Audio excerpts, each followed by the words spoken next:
तारीख 13 जून 1997, 13 जून 1997। जगह दिल्ली का उपहार सिनेमा और फिल्म का नाम था बॉर्डर।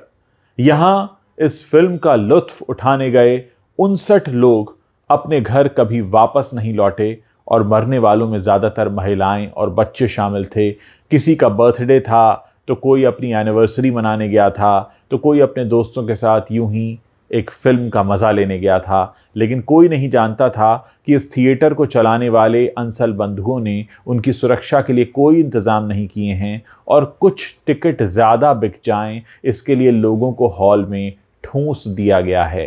कोई नहीं जानता था कि इस शो के शुरू होने से पहले ही अंदेशा हो गया था कि ऐसा हादसा हो सकता है, फिर भी इसके कोई पुख्ता इंतज़ाम नहीं किए गए। ये केस बहुत लंबा चला, लेकिन जितना लंबा ये केस चला उतना ही उन लोगों का दर्द भी बढ़ता गया जिन्होंने इस हादसे में अपने अपनों को खो दिया था। इस पूरी कहानी का एक सिलसिलेवार ब्यौरा मैंने कुछ समय पहले एक वीडियो के रूप में पोस्ट किया था। एक बार फिर से मैं आपको ये पूरी दास्तान सुनाने जा रहा हूँ। उम्मीद है इस दास्तान से हम कुछ सीखेंगे, क्योंकि जितनी भी सच्ची घटनाएं हमारे आसपास होती हैं वो हमें कहीं ना कहीं ये संदेश देकर जाती हैं, ये बता कर जाती हैं कि बहुत कुछ ऐसा है जिसे रोका जा सकता था, लेकिन लापरवाही बरती गई और उस लापरवाही की भेंट चढ़ गए कई सारे लोग। कई सारी जिंदगियां उस लापरवाही की भेंट चढ़ जाती हैं और फिर कुछ हमारे हाथ में नहीं बचता, हम मन महसूस कर रह जाते हैं। आरोपियों को, अपराधियों को सजा तो मिलती है, लेकिन वो अपने जो एक बार चले गए थे वो फिर कभी वापस नहीं आते। उपहार कांड की इसी त्रासदी पर बहुत जल्द नेटफ्लिक्स पर एक वेब सीरीज भी आने वाली है, ट्रायल बाय फायर। आप उसे भी देख सकते हैं, लेकिन उससे पहले इस कहानी को सुनना मत भूलिएगा। आप सब खबरों में सुन रहे होंगे उपहार सिनेमा कांड के बारे में आए फाइनल फैसले के बारे में, लेकिन ये पूरा कांड क्या है, कब हुआ था और इसमें अब तक क्या क्या हुआ है, इस वीडियो में आप जानने जा रहे हैं। 13 जून 1997 का वो दिन जिस दिन दिल्ली के ग्रीन पार्क इलाके में बने उपहार सिनेमा में कुछ लोग अपने मनोरंजन के लिए गए थे, लेकिन फिर कभी वापस नहीं लौटे। आखिर कौन था इनकी मौत का दोषी, मैं आपको सिलसिलेवार ढंग से सब कुछ बताने जा रहा हूं। 13 जून 1997 ये वो दौर था जब हमारे देश में मल्टीप्लेक्सेस नहीं हुआ करते थे। बॉर्डर फिल्म रिलीज हुई थी और लोगों के बीच इसका काफी क्रेज था, गाने हिट हो रहे थे। 13 जून को कुछ लोगों ने अपनी टिकट्स बुक कराई ग्रीन पार्क के उपहार सिनेमा में और पहुंच गए अपने फैमिली और दोस्तों के साथ इस फिल्म को देखने। ये फिल्म बहुत बड़ी हिट थी, टिकट्स ब्लैक हो रहे थे और सिनेमाघर मालिकों को लगा कि यही मौका है पैसा कमाने का, इसीलिए थिएटर के अंदर, ऑडिटोरियम के अंदर लकड़ी के बेंच भी लगा दिए गए ताकि ज्यादा से ज्यादा टिकट बेचकर मुनाफा कमाया जा सके। लेकिन इस सब में वो ये भूल गए कि अंदर जो लोग जा रहे हैं उनकी सुरक्षा की जिम्मेदारी भी उस थिएटर की बनती है। असल में 13 जून की सुबह 7 बजे इसी थिएटर के ट्रांसफार्मर में आग लग गई थी, जिसे करीब 4 घंटे की मशक्कत के बाद ठीक कर लिया गया। यानी 13 जून की सुबह करीब 11:30 बजे तक सब कुछ ठीक हो चुका था, शो चलने लगे। लेकिन अचानक इसी दिन शाम को 5 बजे उपहार सिनेमा का जो ट्रांसफार्मर था उसका तेल लीक होने लगा। ये ट्रांसफार्मर जहां पर था उससे करीब 1 मीटर की दूरी पर कुछ गाड़ियां भी खड़ी हुई थीं। ये तेल लीक होने लगा, इसमें आग लग गई और फिर ये आग एसी के डक्ट के सहारे होते हुए ऑडिटोरियम तक पहुंची। ऑडिटोरियम तक पहुंचने के बाद आप समझ सकते हैं कि क्या हुआ होगा। इस आग में तेल का धुआं था और जहरीली गैसेस भी थीं, कार्बन मोनोऑक्साइड जैसी कुछ गैसेस, जिसकी वजह से लोगों का दम घुटने लगा। लोग वहां से भागना चाहते थे लेकिन नहीं भाग पाए, क्योंकि ऑडिटोरियम के दरवाजों पर लकड़ी की वो बेंच रखी हुई थी जिन पर एक्स्ट्रा टिकट बेचकर मुनाफा कमाने की कोशिश हो रही थी। यह सब चल रहा था, लोगों का दम घुट रहा था, थिएटर में आग लगी हुई थी, लेकिन फिल्म नहीं रोकी गई, क्योंकि थिएटर के सारे कर्मचारी आग लगती हुई देखकर भाग खड़े हुए थे। बहुत से लोगों को उस ऑडिटोरियम से बाहर आने का मौका नहीं मिला, इसलिए करीब 59 लोगों की दम घुटने से मृत्यु हो गई और 100 से ज्यादा लोग घायल हो गए। इस मामले की जांच मजिस्ट्रेट स्तर पर हुई और मजिस्ट्रेट स्तर पर जांच होने के बाद 22 जुलाई 1997 को उपहार सिनेमा कांड की वजह से इसी सिनेमा के मालिक सुशील अंसल और उनके बेटे प्रणव अंसल को मुंबई से गिरफ्तार कर लिया गया। 24 जुलाई 1997 को इस मामले की जांच दिल्ली पुलिस से सीबीआई को सौंप दी गई, क्योंकि मजिस्ट्रेट जांच में यह सामने आया था कि इस कांड के लिए सिनेमा घर मालिक, Delhi police, Delhi fire brigade और सिनेमा घर को अनुमति देने वाली सभी एजेंसीज जिम्मेदार हैं और इसमें म्युनिसिपल कॉर्पोरेशन को भी जिम्मेदार माना गया कि पुख्ता इंतजाम क्यों नहीं किए गए थे।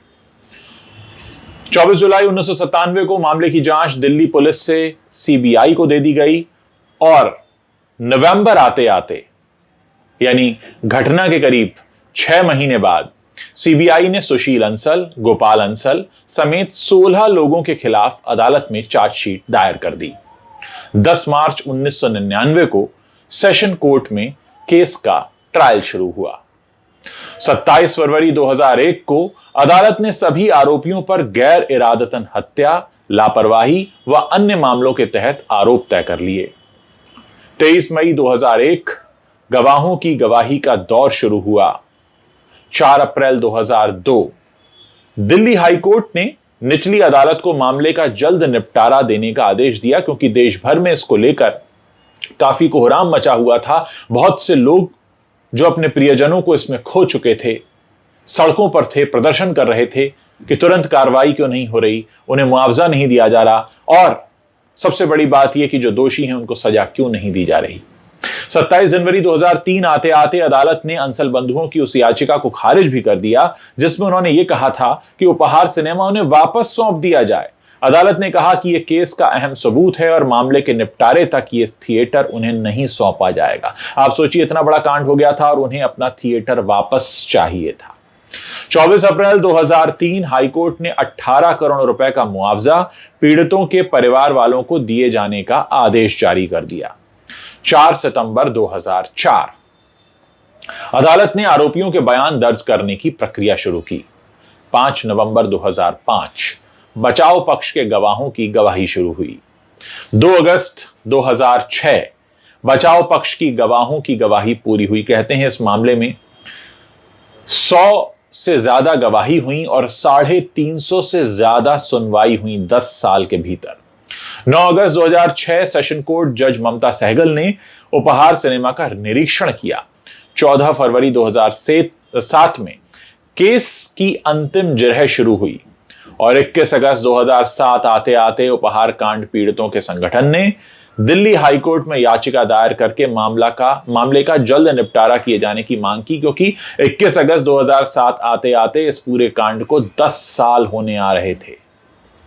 20 नवंबर 2007 अदालत ने सुशील और गोपाल अंसल समेत 12 आरोपियों को दोषी करार दे दिया और सभी को 2 साल कैद की सजा सुनाई। 4 जनवरी 2008 हाईकोर्ट से अंसल बंधुओं व 2 अन्य को जमानत दे दी गई। यानी सजा होती है 20 नवंबर 2007 में और जनवरी के पहले हफ्ते में जमानत हो जाती है, यानी उन्हें करीब 1.25 महीने जेल में बिताना पड़ा। उसके बाद जमानत हो गई। 11 सितंबर 2008 को सुप्रीम कोर्ट ने अंसल बंधुओं की जमानत रद्द कर दी और उन्हें तिहाड़ जेल भेज दिया। 17 नवंबर 2008 दिल्ली हाईकोर्ट ने अंसल बंधुओं की याचिका पर अपना फैसला सुरक्षित रखा। अब तक 11 साल हो चुके थे इस कांड को हुए। 19 दिसंबर 2008 हाईकोर्ट ने अंसल बंधुओं की सजा को 2 साल से घटाकर 1 साल कर दिया और 6 अन्य आरोपियों की सजा को बरकरार रखा। 30 जनवरी 2009 उपहार कांड पीड़ितों के संगठन ने हाईकोर्ट के फैसले को सुप्रीम कोर्ट में चुनौती दी। सुप्रीम कोर्ट ने अंसल बंधुओं को नोटिस जारी कर दिया। 31 जनवरी 2009 आते आते सीबीआई ने सुप्रीम कोर्ट में भी अभियुक्तों की सजा को बढ़ाए जाने की मांग की। 10 साल से ऊपर हो चुका था, करीब 16 साल माफ कीजिएगा होने आ रहे थे। 17 अप्रैल 2013 को सुप्रीम कोर्ट ने अंसल बंधुओं, उपहार कांड पीड़ितों व सीबीआई की याचिकाओं पर अपना फैसला सुरक्षित रख लिया। 5 मार्च 2014 सुप्रीम कोर्ट ने अंसल बंधुओं की सजा को बरकरार रखा। 19 अगस्त 2014 सुप्रीम कोर्ट ने अंसल बंधुओं पर 30-30 लाख रुपए का जुर्माना लगाकर उन्हें रिहा कर दिया।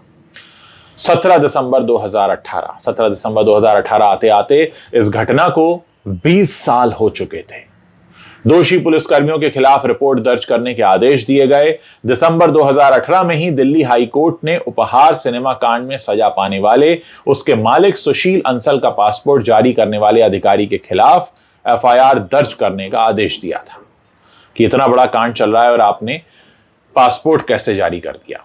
8 अक्टूबर 2021 कोर्ट ने सुनवाई पूरी करने के बाद फैसला सुरक्षित रखा और 8 नवंबर 2021 पटियाला हाउस कोर्ट ने अंसल बंधुओं को सजा सुना दी और दोनों बंधुओं को 7-7 साल की कैद और 2.5 करोड़ रुपए का जुर्माना लगाया गया।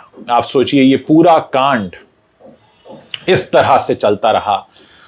एक घटना होती है, पैसा ज्यादा कमाने के लिए सिनेमा घर में लकड़ी की बेंच लगाई जाती हैं, उस पर बैठे लोगों के जीवन की सुरक्षा की कोई गारंटी नहीं, आग लग जाती है, थिएटर में काम करने वाले लोग उसे छोड़ के भाग जाते हैं और मामला चलता है अदालत में 24 साल तक। 24 साल का मतलब होता है कि 1 सदी का चौथाई हिस्सा। और आप सोचिए उन परिवार वालों की हालत जिन्होंने कोई इकलौता बेटा, इकलौती बिटिया, किसी ने अपने माँ बाप, किसी ने अपना भाई बहन, सब खो दिया। खैर, मुझे लगा कि अपने मंच पर मुझे इसके बारे में बात करनी चाहिए क्योंकि बहुत से लोग मैसेज कर रहे थे, उन्हें पूरे कांड के बारे में जानकारी नहीं थी। उम्मीद है इस वीडियो से आपको पूरी जानकारी मिल गई होगी।